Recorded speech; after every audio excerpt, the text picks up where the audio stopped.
Hi, everybody. This is day 1,800 removed from his barracks room, taken to a soundproof room. His life was ended. His body was stolen, dismembered, and trafficked.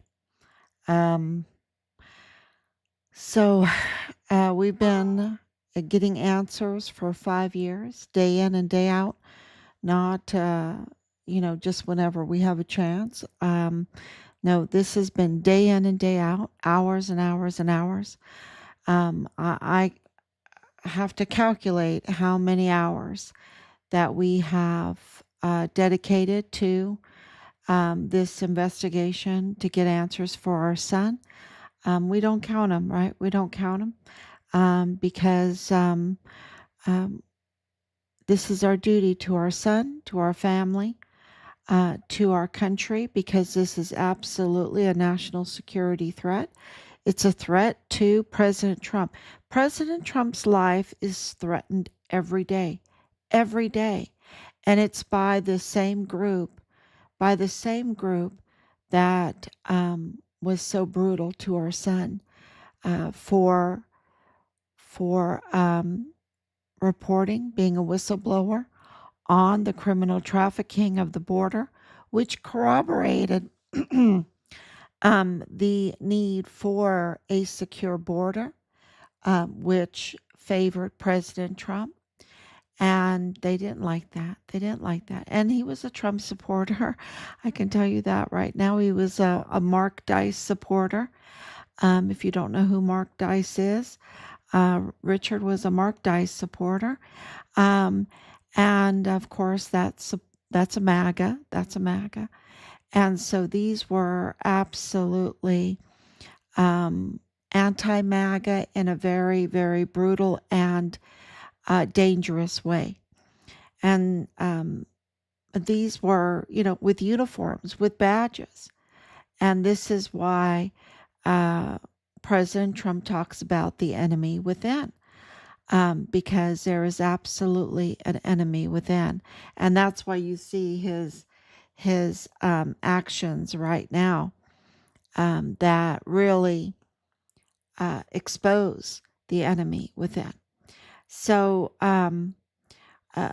let's get started. Let's make sure that everything is going and that everyone can hear me. I should have done that at the very, very beginning. And I do try to get on by 10, but it just hasn't been working. At least it's a little bit earlier than last night. Okay, so. All right, so I was just praying before I went live, just praying for the hedge of angels to hedge around President Trump, because I feel, with all the information that we have, there's a lot of danger out there, because this is a battle for the inside. And there are some cases going on right now that really show that. And one is the Regina case. Regina, let me see if I can find her in my notes. Regina Santos of Avalos. I hope I'm saying that right. Well, she's a congressional aide. She was a congressional aide for Tony Gonzalez. And if you're in Texas, you absolutely know who Tony Gonzalez is. He shares the El Paso area with Veronica Escobar. And there's been this big borderline, discussion. He wanted to have part of Fort Bliss. And he even called out Woody Hunt. He called out Woody Hunt. I think Woody Hunt asserted pressure on Tony Gonzalez, and Tony Gonzalez backed down, because Woody Hunt is a billionaire, right? He is a billionaire, and he's ruthless. He asserts a lot of up to no goodness. He is really up to no good, y'all. He's really up to no good with the cartel. with the border, with El Paso, with El Paso Community Foundation, with the media, which makes him absolutely connected to the Walmart mass shooting orchestration, which is the military. He has about 80%, or maybe a little more than that, of all the housing contracts for the military. He Kansas City Chiefs. He has the big tall buildings and El Paso. He has a lot of uh, um, a lot of up to no goodness, with a lot of money, which makes him very dangerous. Makes him very dangerous because, and you know that he's up to no good because of what has happened with the border, what has happened in El Paso, hundreds of thousands of children trafficked, the cover up of Richard's case, the cover up of the Poison Pawns hero FBI agent Julio Cordero, the cover up of what's going on in Uvalde, what happened with the flooding. What happened with the flooding? That was a cover up, um, recently. And, there's nothing better to explain his, his crime than the Walmart mass shooting and Richard's case, really. But let's talk about Regina Santos, the congressional aide that that the DPS with the Uvalde police, and we all know about Uvalde, um, but the DPS, this is already established that they are up to no good, that they are absolutely connected to this Mormon faction um, criminal cartel tied uh, uh, um, group. What do you want to call Nexus? Let's call them Nexus because Woody Hunt is part of the criminal Mormon faction. This is the Woody Hunt criminal Mormon faction. They're up to no good, and they give all this perception. This faction gives all the perception that they have goodness, that they are benevolent, or and all that. But in reality, they have none of it. They have none of it because they're scammers, they're schemers, they're fraudsters, they are toxic wasters, they are absolutely thieves. They're absolutely very clever thieves. I'll give them that. I'll give them that they're clever thieves. But maybe they're not so clever because as time has gone by, they've gotten very sloppy. And they're into very, very big things, very big things. You're talking about billions and billions of dollars. And so we have Patrick Brookshire is connected. And of course, Texas Ranger Gustavo Sanchez connected to this cartel nexus, up to no good. And then you have DPS director Jose Sanchez getting caught with that frisky business. That is absolutely a honey trap. I mean, um, she is, you cannot have that $1 million fleet of high value vehicles, right? With, like half of them displaying disability veteran plates. Um, something is very wrong. It doesn't take a rocket scientist, or one of those high elevation balloons that passed over El Paso the other day too. These high pressure, high elevation, high altitude. I think altitude's a better word. High altitude balloons, high pressure. Um, yeah, that they're into very big things. A lot of drones, a lot of contracts, right? A lot of water, a lot of water, a lot of electricity. Whatever. What do you do when you have $1 billion? What do you do? And So, and then, of course, with the politicians and Regina Santos, beautiful. Oh my gosh, she's so beautiful young lady, really beautiful young lady. And here she is, a congressional aide. Too bad for Tony Gonzalez, for Tony Gonzalez, Um, and the report is that she lit herself on fire. But the neighbors heard her say, "I don't want to die," right? "I don't want to die." Um, and the DPS are involved in this investigation, and they are asking AG Paxton to block all the information. These are the seals and deals and delays. Oh, this is under investigation. Seals and deals and delays when they haven't controlled the crime scene, or even when they control the crime scene. And so now they want to seal everything up so we don't see what's going on, because Tony Gonzalez, it is really a conflict of interest. It is very suspicious because he's very good friends with the chief of police for Uvalde. Okay, and this could, if it looks bad, it could look really bad for him, and it could cost him the election. So, we're not rooting for him in our family. We're not rooting for him. We're not rooting for Veronica Escobar. That's for sure. They've already proved that they are up to no good, right? And this whole government shutdown, it's like, woohoo. I mean, things are still running really good. I mean, I don't know if we need all this bloated government. I really don't think we need all this bloated government. We don't need all these bloated generals, right? These flag officers. We don't need all the bloated flag officers. No, we don't. Um, we've got other methods today. We got other ways. And President Trump is showing the designation, the designation of the cartels as CFTOs. That in itself is a weapon, okay? Because you have to act legally.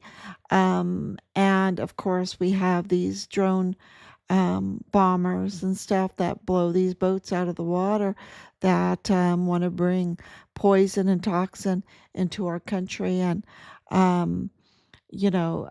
so this is very, very big, because this funds a lot of the more serious crimes. And there's a lot of plane action. We know that from Santa Teresa jet port of entry.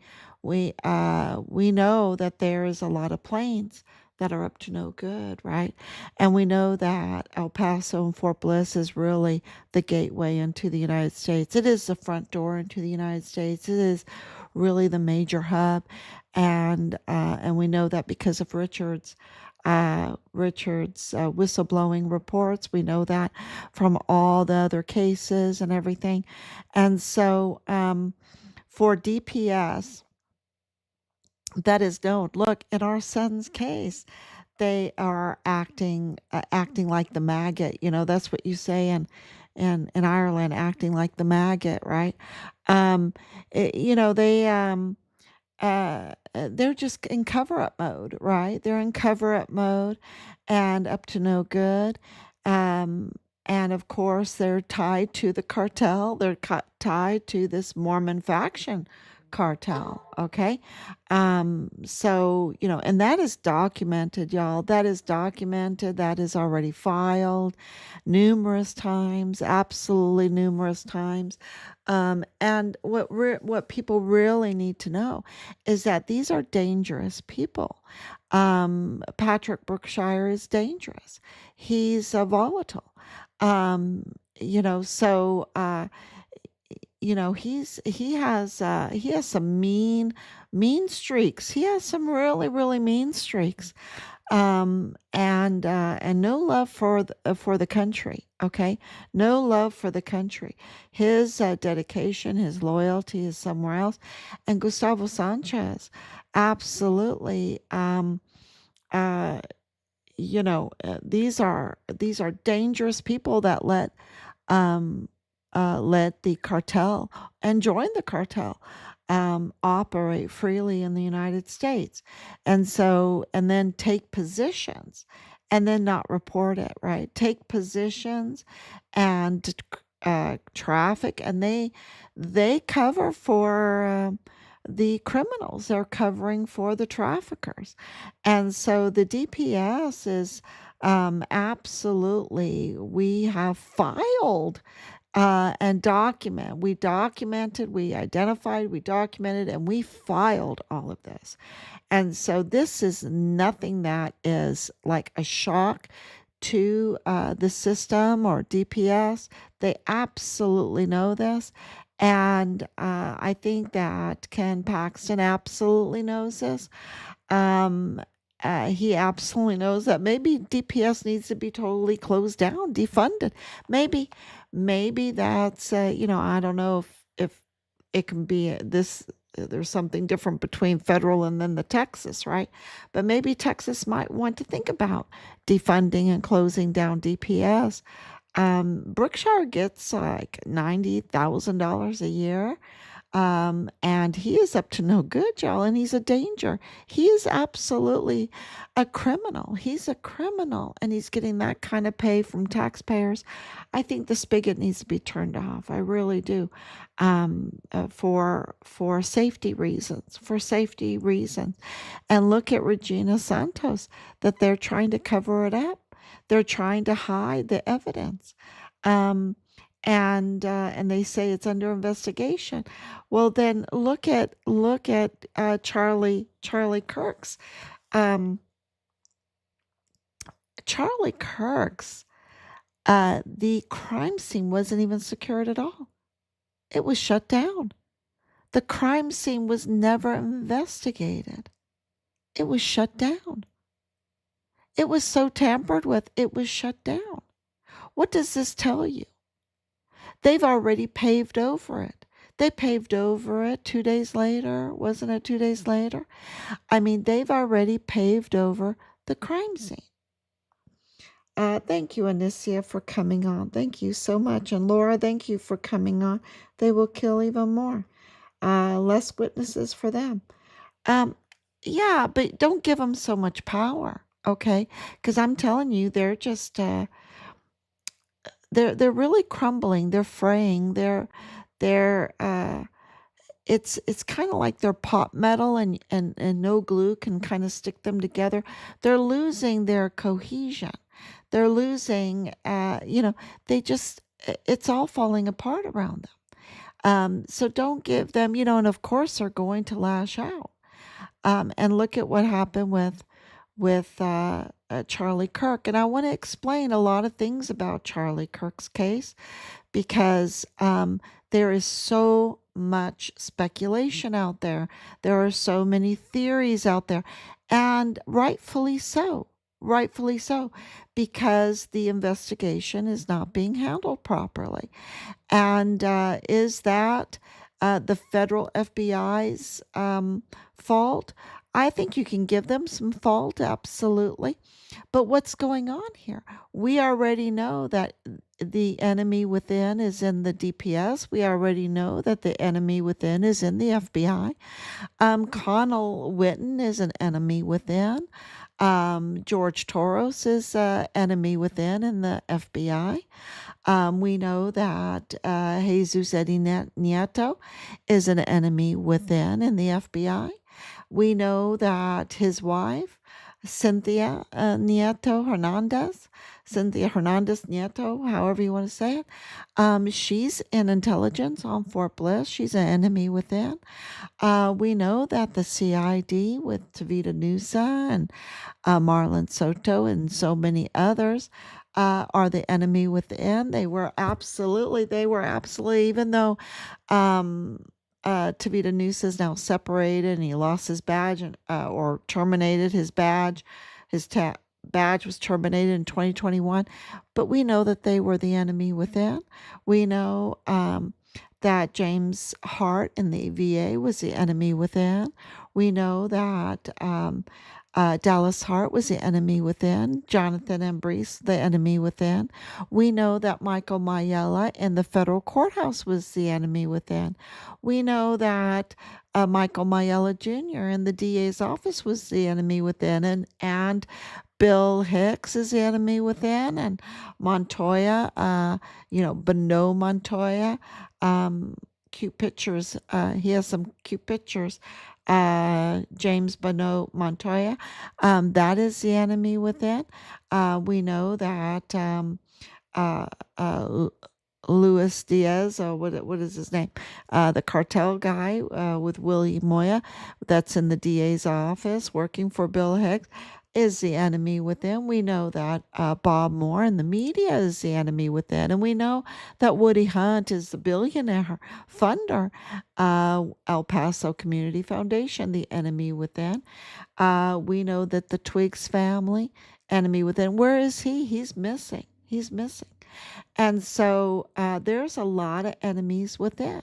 We know Comey was an enemy within in the FBI. We know in the intelligence, we have the Chan brothers, right? From FitFam El Paso, wanting to keep like being the secret behind the curtain. And here they had access to military intelligence. They had secret access, and yet they were making people pay, and FitFam El Paso making all kinds of. I mean, there's just not telling who they were, because of course that would be pretty bad. And so we know that they're the enemy within. We know. That Melissa Mendez, no, I think it's Melissa, yeah, Missy, in Texas Tech University Health Science Center, with the Crucius, right? We know the Crucius family, with the Mayella family, with Joe Spencer, and Jaime Esparza. Jaime Esparza is a really big enemy within, really big one, really big. We know that Nadal Baim is an enemy within, that Bradford Bugado, the lieutenant colonel in the G3 of the 32nd ADCOM, is an enemy within. We know General Garrett is an enemy within. I mean, there's a lot of examples of enemies within. And remember that Charlie Kirk said that half of his staff were Mormons. Okay, that's too bad for him. That's too bad.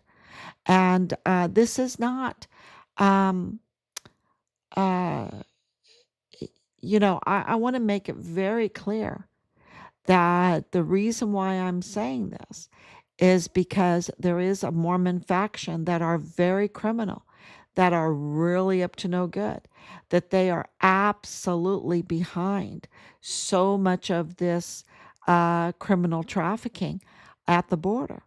I mean, the worst type, the worst. Okay. And they have, all these people in place with the planes and inside the enemy within. Okay. It is big. And so the chances of an enemy within, when you have half of your staff Mormon, and you're, three resigned right away. Something is fishy. Something is fishy going on, because there was no security checks about the roofs. This is a normal thing that everyone knows, that there needs to be a security check of the roofs. And that's why you have these drones. That's why you have binoculars and you're checking all the time. Where was Charlie Kirk's security looking at the roofs? And why did they put him down in that little hole? They put him down in a little hole, which anyone knows is a target, is an easy target. Okay. That made the shot easy. Any shot easy. And he was a target. And so there's something very, very fishy and very suspicious about the enemy within his own team, within his own staff. And of course, I can tell you in find Richard Halliday, we had the enemy within. Clearly, we had the enemy within, and I don't want to name them right now, but but I can name like Corinne Adeline West, right? I can name her because she, came befriended and everything like that, and of course when we would got closer to things and wouldn't be swayed by her um, obvious obvious manipulations, she became very, very vile and vulgar and hateful and dangerous, and so many others. And we were misled, even by Lieutenant General Sean Bernabe, right? Being supposed to be on the team. What about our CAOs? We've had, what, 6, 7 CAOs? Um, they're supposed to be on our side. One absolutely attacked us, okay, to stop us from finding out that Richard was a whistleblower, that Richard's body, that they had found him, and that they absolutely trafficked him after he had lost his life. So, to stop us from looking in to see Solomon Nusa being in mortuary operations, and the brother, Tavita Nusa, being a prime suspect in taking of our son's life.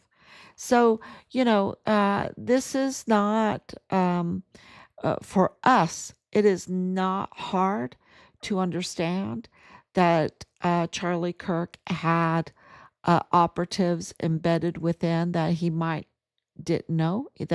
Maybe he was suspicious, but he didn't know they were so dangerous. And I would say that that would be where I would investigate first. I would investigate the enemy within his own staff. Okay, within his own staff. And now the evidence takes you there, right? The evidence takes you there because the professionals have gotten together and they have absolutely overwhelmingly declared that the hole that we saw on that terrible day was an exit wound. Okay, all of the experts that our snipers themselves say that was an exit wound. So that means he was shot from a different location, not from the front, either from the right side or the back, the right side of him or the back. And we would know exactly if there was an autopsy, because the autopsy would find the entry wound and it would get the angle of the bullet. It would get at least a, a probable angle of the trajectory of the bullet. And because it was an exit wound, then where's the bullet, right? And then, of course, right behind him was a camera. And that camera was tampered with right away. The memory card was taken out and put in a hat, stashed away. And that's on camera of them doing that, tampering with the crime scene. And they tampered with his body, okay? Because the experts have all said that Charlie Kirk was dead instantly, okay? So when there is a murder scene, you do not move the body. You do not move the body. You call in the authorities and you leave everything as untouched as you possibly can, including Charlie Kirk's body. how he fell, right? Because the direction in which he fell, how his shirt is, how his hair is, how his feet are, how his hands are, how the chair is, how everything. That was the crime scene. And that would all help aid in finding out who it is and then be evidence as it is identified and documented and filed evidence against the perpetrator.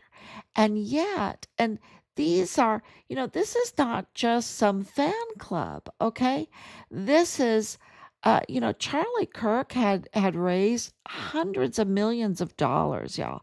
I mean, maybe I'm exaggerating a little bit, but he raised a lot of money, a lot of money. He had real security around him, okay? Real security. They knew better. They knew better. And why is it that we're hearing that security, the person in charge of security, resigned right away? Is nowhere to be seen. And Twigs is nowhere to be seen. Okay, so so the crime scene was absolutely tampered with right away, even though known people that understand crime scenes, that understand security, that understand investigations were surrounding him. And what else was surrounding him? The university, the Utah Valley University, a Mormon ran university, over 80%. Now, this is important, not because, and I don't want, this is not about this religious part of it, okay? This is just about this, the evidence from our son's case that absolutely confirm that a Mormon faction is with the cartel all the way all around Chihuahua, okay? That they have their temples in Chihuahua, that they are involved in money laundering, that they are involved in the cartel activity, that they are criminal trafficking activity, that they are with the cartel tied into them, that they are with Mauro Campos, the governor of Chihuahua, the Sinaloa cartel, the Chapitos faction of that. That this is, absolutely a criminal Mormon faction cartel tie, and more. There's more coming out. But we are, that's why I'm on here saying this. And so, and it is very connected to Utah. It's very connected to the Mormon community up there. And we don't know who's the wheat and who are the chaff. We don't know, who's really up to no good and who's an innocent participant or they're at the university. But the university, paved over the crime scene. The university, now, what happened? TPUSA, so Turning Point USA, already had another rally and event already at UVU. They already did it again. And thousands of people showed up. The Because there's a funding issue, they have to keep going to make those that fund them and donors knowing that TPUSA will continue operating. But the TPUSA is not there to protest the tampering of Charlie Kirk's crime scene where he was assassinated. They're there to please the donors and to have this event. And somehow they could have probably mixed it together, right? Did both. But something is very fishy going on. It's very, very fishy. And this group that's involved with all of these very bloody, from the Walmart mass shooting in so many different ways. And it's not just the Walmart mass shooting. There was a mass shooting somewhere else, because I am convinced that some of those victims were brought in and staged, because the videos don't tell the story that the narrative wants us to believe. Something happened, and maybe it was at the mall, the Silla Vista Mall, maybe it was somewhere else, but something else happened, because these victims are connected. And but that investigation was obstructed. And now we have the Regina Santos investigation being obstructed by who? The same criminal group. By the same criminal group. And the DPS, the Texas Rangers, are that same criminal group. Now, who's a bad actor? Well, we haven't met a good actor yet, from the internal affairs to inspector general to those that are assigned to our case, to designations, to actions, to investigations. I mean, they are up to no good. And everyone, there's not one good thing I can say about them. There's not one good thing. And I'm wanting and I'm willing and I'm waiting to say something good about the DPS, to say something good about the Texas Rangers. But they are absolutely compromised. They're absolutely cartel. And this Regina Santos burning disaster, this beautiful young girl. I just want to go throw up. It upsets me so much to think of her in this situation, and she's lost her life now. She didn't want to die. She didn't want to die, and we can't get an investigation.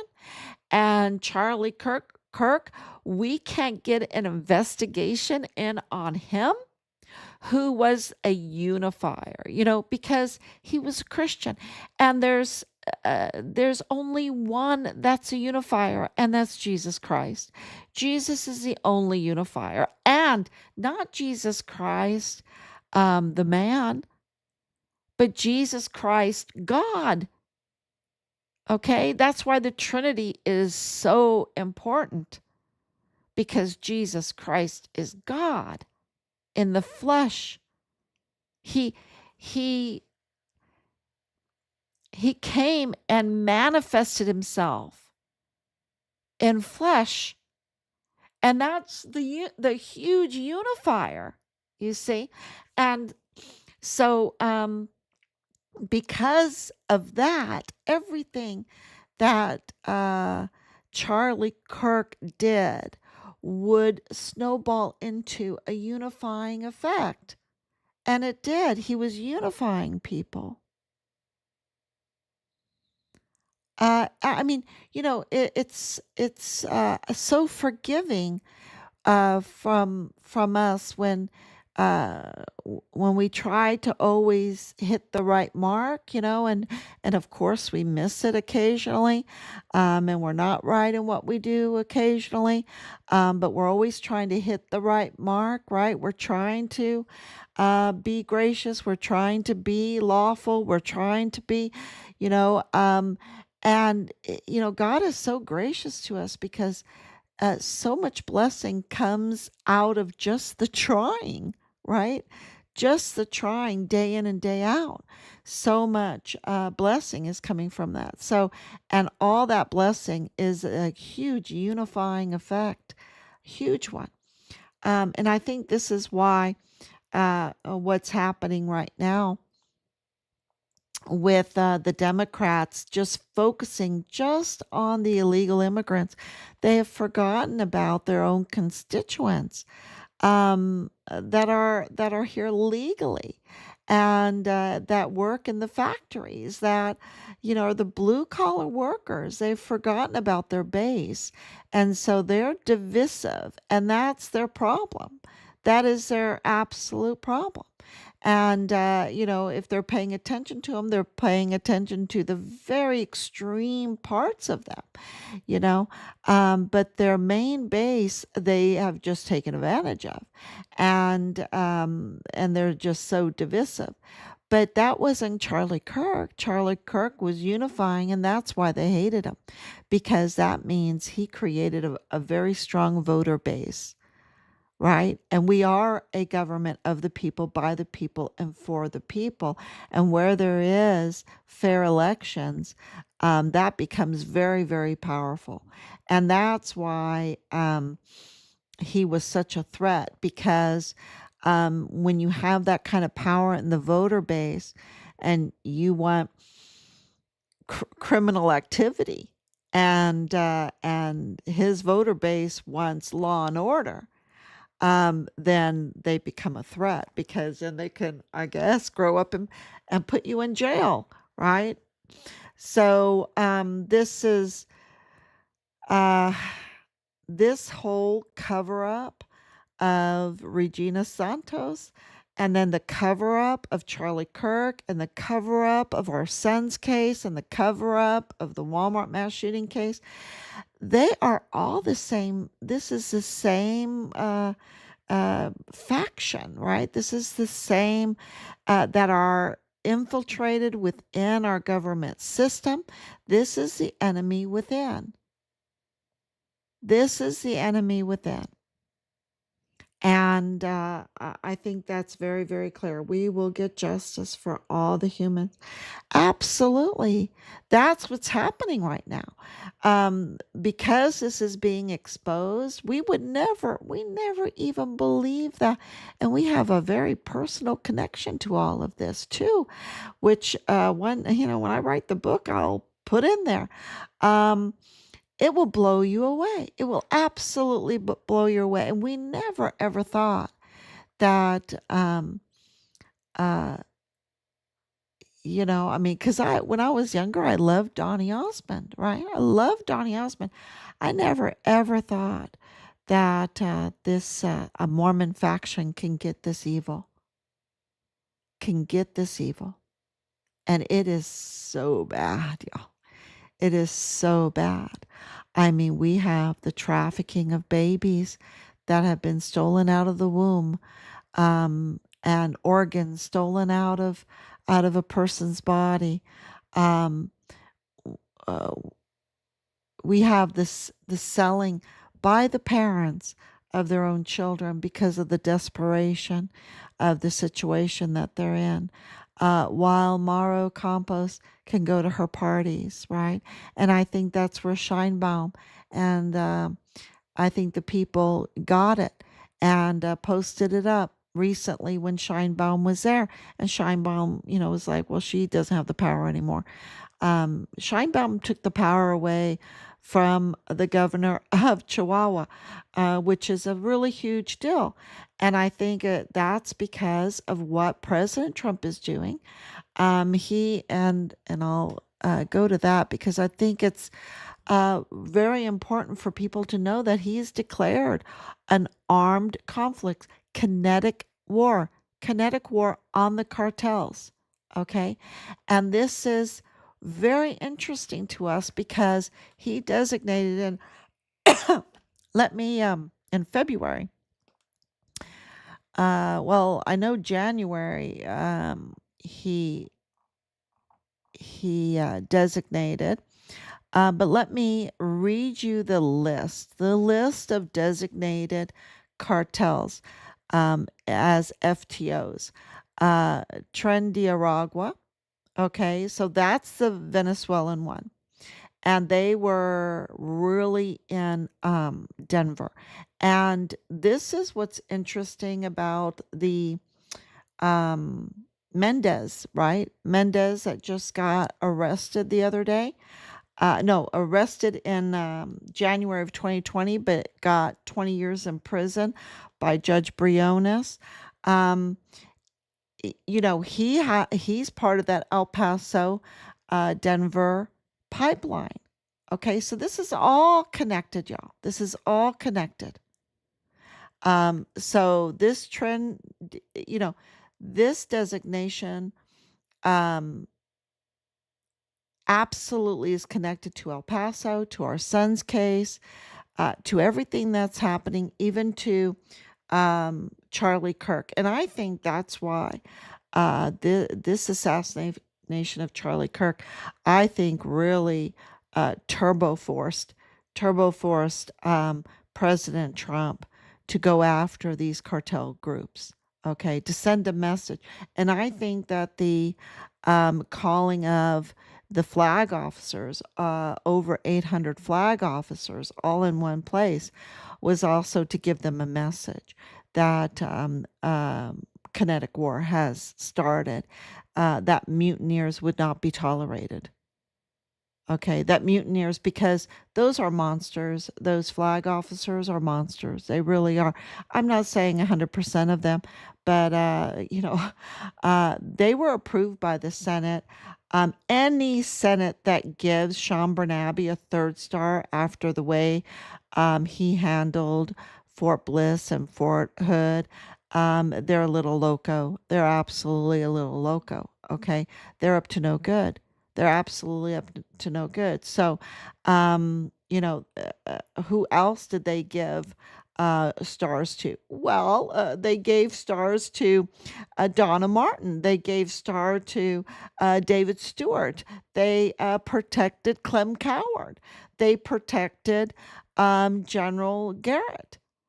Okay, at the expense of hundreds of thousands of children being trafficked, at the expense of a whistleblower being brutally murdered and his body stolen and dismembered and trafficked, at the expense of so many others.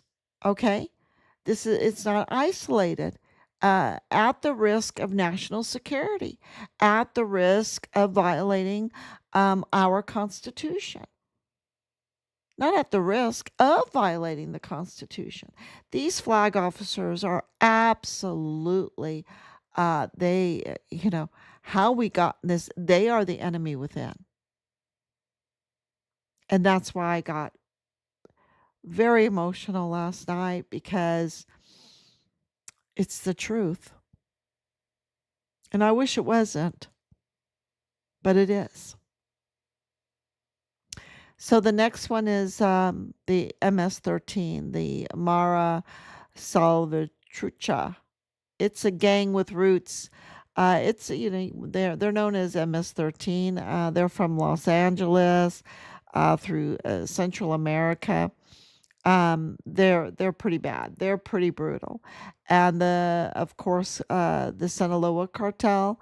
They're the Mexican drug trafficking organization that Maru Campos is absolutely part of, and uh, really involved in Richard's case. Okay, Cartel de Jalisco Nova Generation. That's the cartel. Jalisco New Generation. They're another Mexican cartel, and they're the ones involved in this really demon woman that were going after these pregnant young girls and taking their babies and their organs and selling them across into El Paso. Okay, it is brutal, absolutely hell. It is the gnashing of teeth, right? It is the crying and gnashing of teeth. The next one is Los Zetas. They're the cartel del Noreste. I wish I could speak Spanish. I only speak German and English, but I don't speak Spanish. But those are the Los Zetas.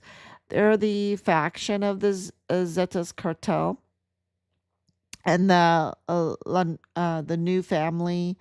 They are the successors of the Michoacana cartel.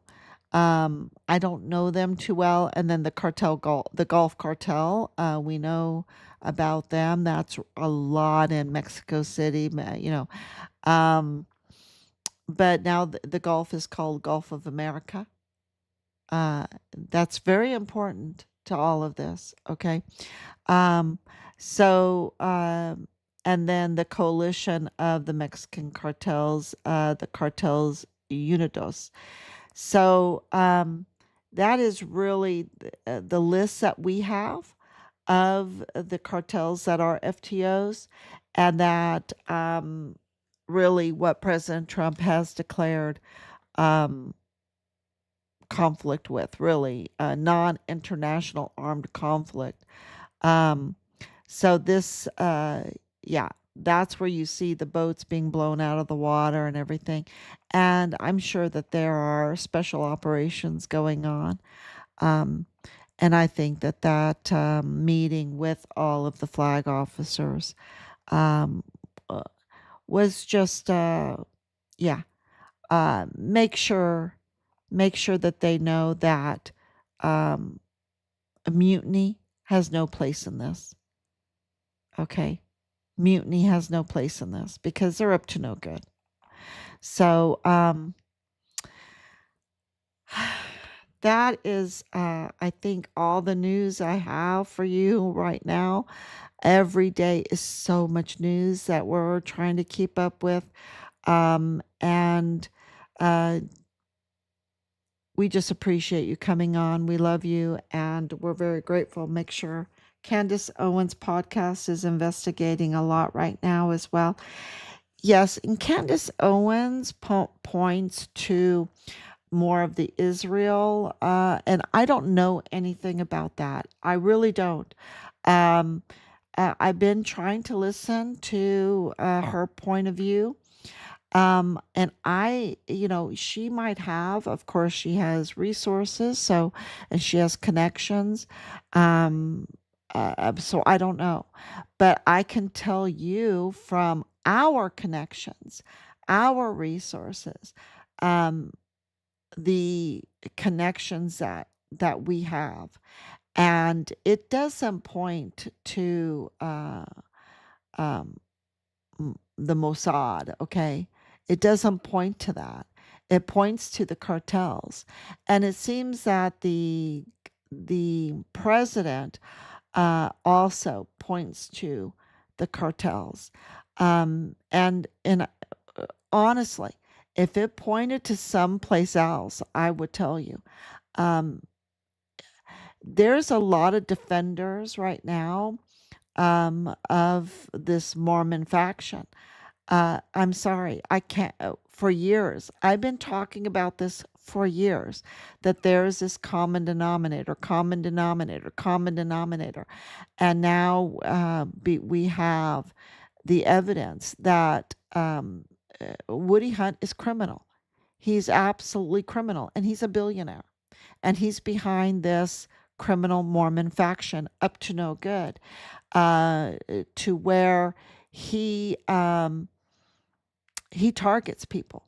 Okay, he targets people, and he's a liar. And he is a liar, and he has a big group of, I mean, Beto O'Rourke and Veronica Escobar, and of course, Bob Moore, and so many others, that he is up to no good. And he's very connected with the Romneys because Connell Witten is intertwined with the Romney family. Okay. And he's the FBI assistant special agent in charge. And he is absolutely with Woody Hunt and absolutely criminal. Okay, absolutely criminal and absolutely intertwined with the Mitt Romney family.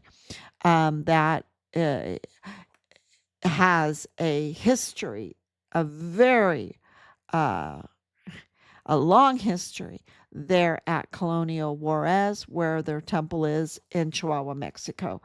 And that long history, we're talking about, um, I want to, is it way over 100 years? They have developed very, very intertwined ties with the cartel. And we know that because of what happened with the LeBaron family, um, and many other cases. In many other cases, it is not us guessing; it is established, and so yeah, it's very tied to Utah. Where is Romney? Well, he was a senator from Utah. This is what we are seeing. And so I don't know what Candace Owens, what her connections are and all of this. I know that she was friends with Charlie Kirk, and she's trying to get to the bottom of this, and she is asking questions, and people get mad from asking questions, and we know all about that. And we were told to ask questions. Um, we wish her well in her pursuit, and hopefully, from her direction and from our direction, we will get to the truth of who assassinated Charlie Kirk. But I think that the enemy within, like the assassination attempt on President Trump, led to Utah, led to the FBI um, field office in Utah. And if that FBI field office in Utah is compromised like the FBI field office is in El Paso, I don't think you can flip it, just overnight, like what Kash Patel wanted to do, right? All his talk. Um, I think he is doing it. But you have these, they're so deceptive, right? They're so deceptive. And they'll act like your friend and everything, and they'll act like people probably around Connell Witten and his wife Monique Witten, probably would think, oh yeah, these are good people here, but they are really up to no good, y'all. From January 6th to everything that's going on in El Paso, um, hundreds of thousands of children were trafficked, and think about all the deaths of all the service members and all the drugs and all the weapons and all, everything. That's under their watch. You know them by their fruit, and their fruit is very rotten. So, so they have these major connections, and that's what we're seeing. Um, and so we've already connected the attempts on President Trump's life with this Mormon faction group, with Hawaii, with Utah, and we said it right when it happened. Oh my gosh, this is connected to our son's case, because they make billions and billions on that corridor, that El Paso Fort Bliss corridor coming in to the United States. They make a lot of money there. They want to keep it open. They want to keep it open. The border, they don't want to secure it. They don't want a secured open border. They want a wide open criminal border. That's what they want. They want crime. They want crime with impunity, and they want to be the leaders of the crime. So, it's that's what our evidence shows. So, yeah, this is absolutely a battle from within, and President Trump seems to be, um, he's going after the cartels. And why is he going after the cartels? He's going after the money. The money. He's turning off the spigots because they can't operate if they don't have the resources. And so they've got to turn off the spigots. And so he, just pray for him. Pray for him. Because it's you know, they want their money, right? They want their money. And it's criminal money and it's illegal money. But they've just been doing it for so long. They're pretty brazen. They're pretty brazen. And yeah. So thank you so much for sharing. And thank you so much for coming on so late. So God bless you. And I will be back tomorrow, God willing. Bye bye.